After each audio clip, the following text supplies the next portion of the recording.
the golden age of comic books officially came to an end.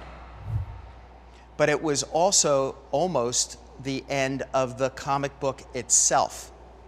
As a result of Seduction of the Innocent and the work of Dr. Frederick Wertham, so many companies went out of business. In addition to that, comic book artists and writers and editors were denigrated by society. That was all about to change. With the advent of 1956 Showcase Comics from DC, #4, the world was about to welcome the brand new version of The Flash. Where a golden age disappears, a silver age may arise. And that's exactly what happened. But first, what superheroes, what comic books were able to survive the Dark Ages, those days in the 1950s when comic books were being driven out of business and superheroes were disappearing faster than the Invisible Kid or the Phantom Girl? Actually, it was the Superman television series that saved and promoted and built up the character Superman. Superman was the strongest survivor in these dark ages due to that show.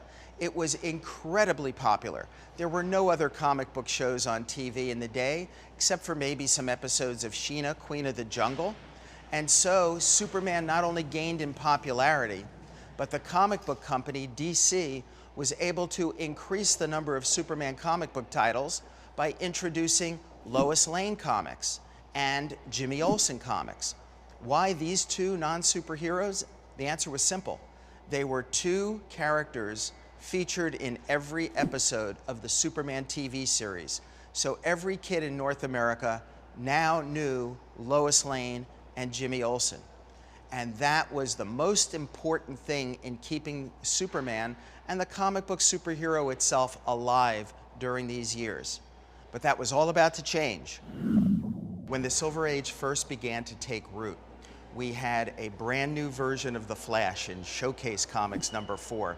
And it was a much more scientific new version of The Flash than the original one from the 1940s. Then that was followed by Green Lantern, a much more scientific and science fiction-y origin than the magical origin of the Green Lantern of the 1940s. And the same was true with the Atom and with Hawkman. What's happening that are bringing back superheroes with an emphasis on the atomic? Well, I think we were very aware of the atomic at that time period.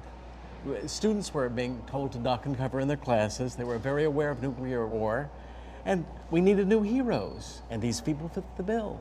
You know, it's funny, I remember as a student when they had duck and cover, and for people that don't know what it was, there was actually TV commercials with Yes. a little jingle that told us, kids, if you look outside one day and see the Flash, duck under That's your right. desk. And cover. Fear was a large part of it, I think. We were coming out of fear very much. And now as we begin to move into the 60s, there's a new but very different war. Yes, the Vietnam War was brewing at the time and growing throughout the decade of the 60s. And it was not a popular war, of course. And there was a youth movement that was beginning to reject that which had been given to them. And they led a revolution in music, in fashion, in political trends.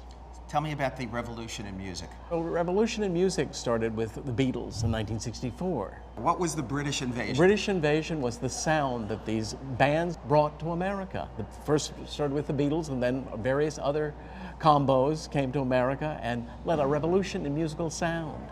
The floodgates opened and all of our musical tastes were changing. Yes, yes, completely. But the Beatles also had a different haircut. And that was significant, wasn't it, sociologically? Yes, it was. They represented really a rejection of control. I think certainly the buzz cuts of the 50s were rejected totally by the long hair of the Beatles. It was a rebellion. So that was kind of like an expressive gesture Yes. to our That's parents. what the 60s were about, was learning to express yourself. I think there was a lot of that in our culture at the time.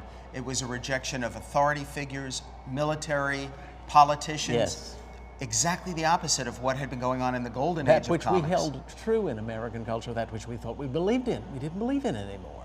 Those of us who hit high school and college in the late 60s and early 70s, all of a sudden the Superman slogan of truth justice and the American, American way way. was no longer clear. Because we didn't know what the American way truly was anymore. And our superheroes, they became different. They weren't quite the same as the superheroes of the 1940s. They were more scientific. There were anti-heroes who Dealing with became society at the time. This whole concept of anti-hero heroes Yes. was really taking root in that era. Now, what about on the art scene?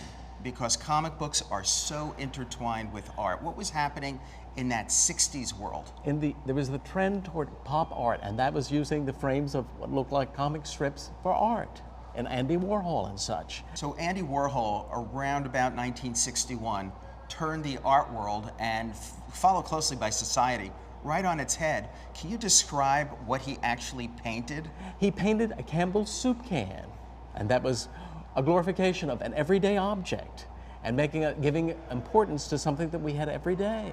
Now, when we talk about the impact that comics had on the pop art scene, and vice versa, we also have to talk about Lichtenstein. Yes. In the early 60s, he started to take actual panels out of American comic books and virtually just blow them up and paint them on a larger canvas. What was that all about? What were comic books contributing then visually or in terms of society to the pop art scene? I think that more than anything, it gives the importance of comic books. It certainly shows us that the everyday, that which children and young people read, is also artistic too. Now, in January 1966, the world and the world of pop culture was impacted yet again by something with the strength of an earthquake, and it was the Batman Yes. TV series. Tell me a little bit about the impact Batman as a TV show had on society and the culture. Well, certainly Batman gave us catchphrases like bop and pow and zowie. That entered a language that we had not previously spoken. Holy pop culture, Yes. Dwight.